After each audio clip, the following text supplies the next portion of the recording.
দেখেন, মানুষের জীবনটা না ঠিক একটা পিঁপড়ের মতো, যেখানে একটা পিঁপড়ে তার সারাটা জীবন সংগ্রাম করে কষ্ট করে শুধুমাত্র এই ভেবে যে সে তার ভবিষ্যৎ দিনগুলো আরামে কাটাবে। এর জন্য সে সবটুকু নিংড়ে দিয়ে একটা নিরাপদ আশ্রয় তৈরি করে, দিন রাত এক করে সে খাদ্য সঞ্চয় করতে থাকে ভবিষ্যতের জন্য। কিন্তু কি হয়, একটা সময় এই খাদ্য সঞ্চয় করতে করতে এক পশলা বৃষ্টি, একটা বড় ঢেউ এসে তার জীবনকে ভাসিয়ে নিয়ে যায়, আর তার জীবনের অবসান ঘটে। আমাদের মানুষের জীবনটাও ঠিক ওই পিঁপড়েটার মতো, যেখানে আমরা ভবিষ্যতে ভালো থাকার জন্য বছরের পর বছর একটা চাকরির জন্য দাঁতে দাঁত কামড়ে পড়াশোনা করি।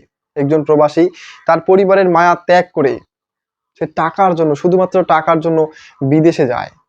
একজন সরকারি কর্মচারী যে তার সততাকে বিক্রি করে দেয় টাকার কাছে। একজন ডাক্তার যে কিনা একসময় ভেবেছিল, পণ করেছিল সে মানুষের সেবা করবে, কিন্তু তার বিবেকও একসময় টাকার কাছে হার মানে। উদ্দেশ্য একটাই, আমরা ভবিষ্যতে আরাম করব, সুখে থাকব। কিন্তু আদৌ কি সেই আরামের দিন ঘটা করে কখনো কি আমাদের জীবনে আসে? কিন্তু প্রশ্ন একটাই, যে আসলে কত টাকা জমলে আমরা নিজেদেরকে একটু আরাম করার অনুমতি দিতে পারবো? টাকার অঙ্কটা কত হলে আমরা নিজেদের ভবিষ্যৎ সম্পর্কে সুনিশ্চিত থাকতে পারবো? আজকে মানুষের জীবনের সেই কঠিন সত্যগুলো নিয়েই আলোচনা করবো এই ভিডিওতে। তাই আপনি যদি নতুন হয়ে থাকেন এবং আপনার আমাদের ভিডিওগুলো ভালো লেগে থাকে, তাহলে চ্যানেলটিকে সাবস্ক্রাইব করবেন, লাইক কমেন্ট করে অনুপ্রাণিত করবেন। তো চলুন শুরু করি। আচ্ছা, আপনার কি মনে আছে, যখন আমরা ছোট ছিলাম তখন আমরা খেলতে বেরোতাম, মা আমাদের রাগ করে কি বলতো? মা রাগ করে বলতো যে এখন খেলিস না, ফাইনাল পরীক্ষার পরে খেলিস। এখন একটু পড়াশোনায় মনোযোগ দে, ফাইনাল পরীক্ষা যত মন চায় তত খেলিস। সময় আসতো, ফাইনাল পরীক্ষাও আসতো, একসময় ফাইনাল পরীক্ষা শেষও হতো। কিন্তু তারপর তারপর খেলতে বেরোলে মা আবার বলতো যে এবার ক্লাসের সবার থেকে তোমাকে ফার্স্ট হতে হবে। তাই বছরের শুরু থেকেই পড়াশোনায় মনোযোগ দাও, ওইসব খেলা টেলা পরে খেলো। কিন্তু আদৌ কি সেই খেলার দিনগুলো কখনো এসেছে? আমাদের মনটা আসলে এরকম যে আমরা বর্তমানের খুশিগুলোকে, আনন্দগুলোকে, আমাদের ছোট ছোট ইচ্ছেগুলোকে আমরা ভবিষ্যতের জন্য গলা চেপে ধরি, আর সেগুলো জমিয়ে রাখি আমরা ভবিষ্যতে উপভোগ করব বলে। কিন্তু সেই দিনটা কখনো কি আমাদের জীবনে আসে? একটা চমৎকার বিষয় কি, আমরা আমাদের জীবনটাকে এমন ভাবে ভাগ করি যেন আমরা জানি যে আমরা প্রত্যেকে কত বছর বাঁচবো। সেজন্য তো আমরা আমাদের ছাত্র জীবন 20 বছর আমাদের জীবনটাকে পড়াশোনার জন্য ভাগ করেছি, আর 20 থেকে 40, 45 কিংবা 50 বছর পর্যন্ত আমরা একটা চাকরি করব। আর তারপর এই 20 বছরের চাকরির টাকা উপার্জন করে আমরা ভবিষ্যতে আমাদের জীবনের সব আরাম, ইচ্ছাগুলো সবগুলো আমরা উপভোগ করব। কিন্তু সেটা কি আসলে কখনো হয়?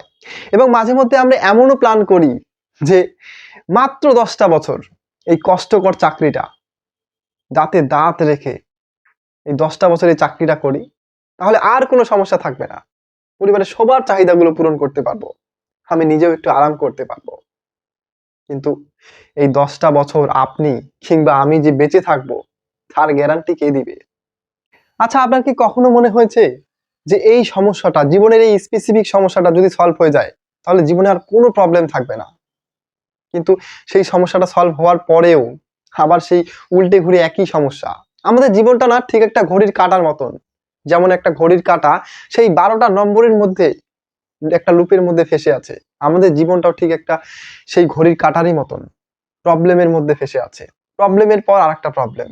আপনি যতই মনে করুন যে এই প্রবলেমটা সলভ হয়ে গেলে আপনি স্বস্তি পাবেন, কিন্তু ঠিক না, আপনার সামনে নতুন আরেকটা প্রবলেম এসে হাজির হয়ে যাবে। দেখেন, আমরা টাকার পিছনে এত ছুটি, আমরা মনে করি যে অঢেল সম্পত্তি আর টাকা যদি আমরা ভবিষ্যতের জন্য জমিয়ে রাখতে পারি তাহলে আমাদের ভবিষ্যৎটা খুব সুন্দর হবে।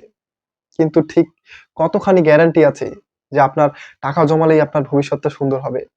আর এই টাকা জমানোর পিছনে আমরা একটা রোবট তৈরি হয়ে যাই, আপনি আমি একজন রোবটে পরিণত হই।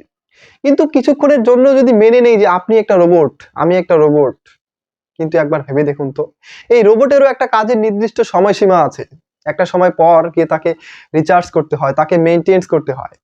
কিন্তু আপনি আমি 24 hours 7 আমরা সেই একই রকম, একই নেশায় ছুটে আছি আমাদের ভবিষ্যৎটাকে ইমপ্রুভ করার জন্য।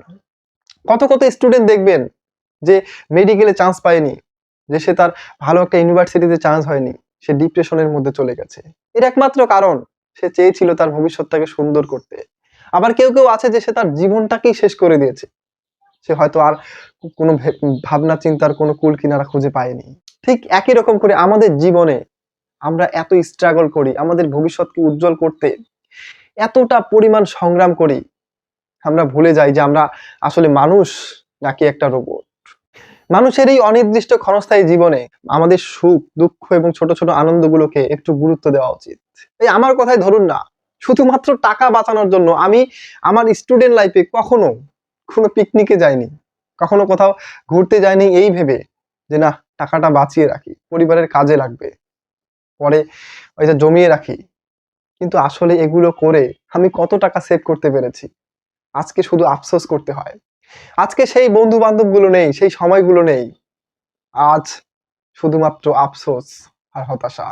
আমরা অনেকেই ভাবি যে আসলে আমাদের এই জীবনে আমরা একটা পর্যায়ে প্রচুর স্ট্রাগল, নাক মুখ চোখ বন্ধ করে আমরা শুধু পরিশ্রম করে যাব, তাহলে একটা সময় আমরা ভবিষ্যৎটাকে খুব আরাম করে উপভোগ করতে পারবো।